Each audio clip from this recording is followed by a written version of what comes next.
Okay, so now we're going to jump into actually some approaches.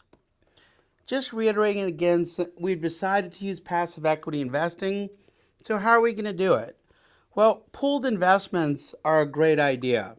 So these are open-end mutual funds. You know what? I think these still are great even today. We can get low cost, we've got convenient fund structure. And some of these mutual funds have very, very long historical track records, and they didn't just start 2 or 3 years ago. So open-end mutual funds, they have a lot of advantages. ETFs certainly continue to grow. There's a lot of variations of ETFs, but the biggest advantage for ETFs, I want you to think about this intraday trading. So you can actually buy and sell all day, not just at the end of the day like in mutual funds. Now, what's also nice that investors can sell shares rather than redeeming them. So it actually has some tax advantages. Now, the one thing that you've got to be careful with exchange traded funds, and I want to point out liquidity. Some of these ETFs have almost no liquidity, and you never know when you need liquidity. But when you don't have it, it really hits you that, gosh, oh my God, I can't get out of this trade at a reasonable price. That happens in ETFs too, so you have to be careful of that. And also you see higher transaction cost also. So you've decided, again, to approach passive investing, and maybe you don't want to use open-ended mutual funds. Maybe you're not quite interested in ETFs. And some of the thoughts about this, ETFs, you're going to have to pay for that whole exposure. Mutual funds, you're going to have to put up the money for that exposure. Derivatives give you advantages with leverage.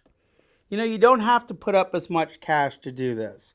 So one of the things that I used to do in my portfolio is a completion overlay.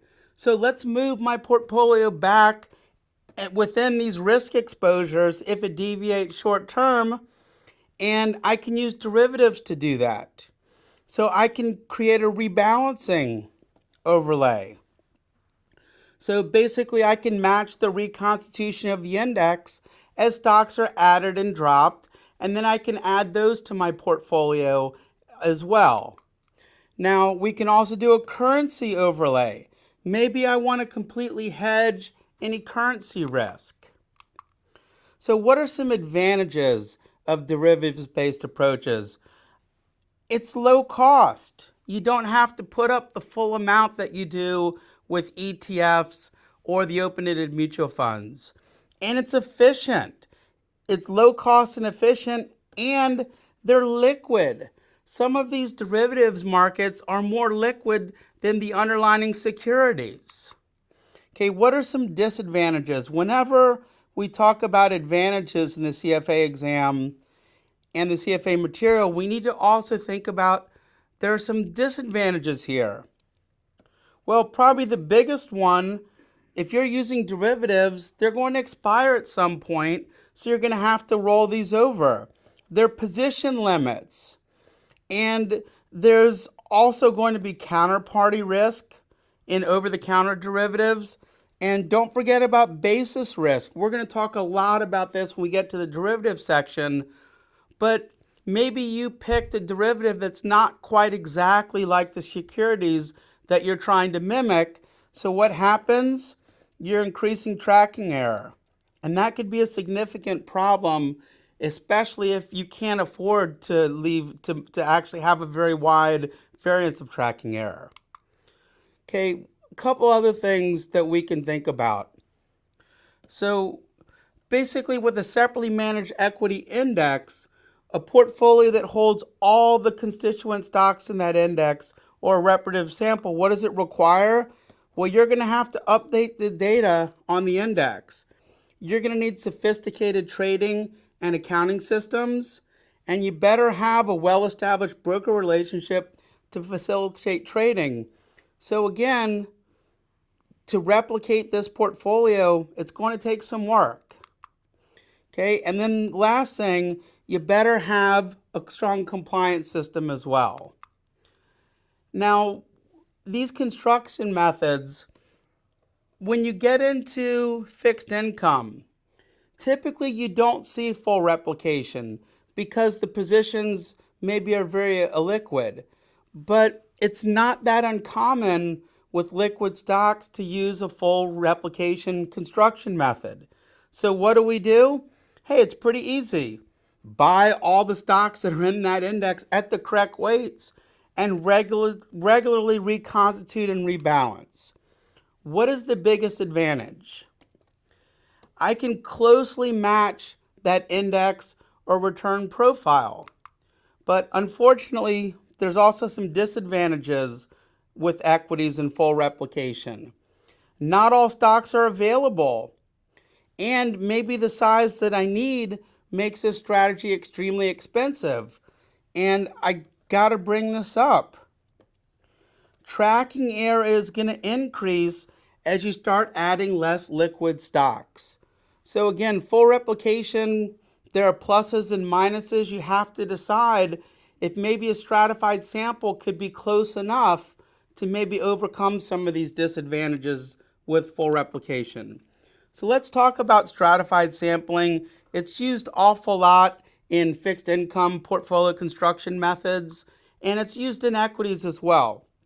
So instead of buying every stock, we're going to hold a subset of those constituent stocks, and the sample is going to replicate that index risk and their return profile. And the nice thing is we don't have to buy every single stock because it's possible some of those stocks are just very expensive to obtain, or maybe you can't obtain them at all. So this idea of stratified samples, you need stratas. How are you going to slice and dice this? There are multiple dimensions. Maybe you can use style, country. Now, the more you increase the strata, generally it means you get less tracking error. But again, the same problems. Eventually you become a full replicated portfolio and you have those same advantages and disadvantages. So what are some advantages of full replication, of stratified sampling over full replication? Really two things. Lower transaction costs, and you could get less tracking error. The third method, maybe you're going to use an optimization strategy. So you're going to create portfolios that maximize or minimize some condition that you think is important, subject to some constraints. You don't want to do full replication. You don't want to use stratified sampling. You're going to come up with your own optimization. So maybe, here's an example. I want to minimize tracking error subject to 100 or fewer stocks with market caps greater than $1 billion. So with this optimization, I can control tracking error. Okay, I can take tracking error and I can actually have very low tracking error. So I can replicate that portfolio very closely. This is one of the major disadvantages of any optimization strategy. Guess what? It's based on historical market data. And we all know the past doesn't predict the future in the stock market, or really almost anything. So if the historical market data that you're using, if that's changed, you're going to have to rebalance, maybe a lot more than you thought. And again, the more rebalancing means more costs.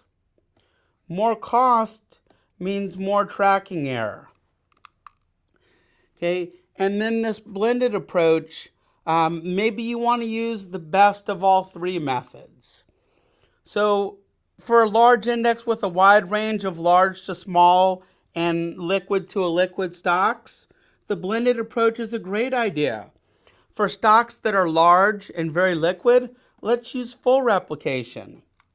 And for stocks maybe that are smaller, not very liquid, let's use stratified sampling or maybe optimization for those thinly traded stocks. So again, we talked about these portfolio construction methods, And it is different. Equities are different than fixed income. So I want you to keep in mind some strategies that are more effective, like full replication, you see more in equities than you do in fixed income. I think it's important that you understand these approaches, but more importantly, don't just understand the strengths. You have to understand the weaknesses. And likely, if you see this in a question, they're going to ask you to label these strengths and or weaknesses. So it's not enough to just know the positives or the definitions. I need you to understand the weaknesses, and I need you to think about it as a portfolio manager. How are these things going to impact you and your portfolio?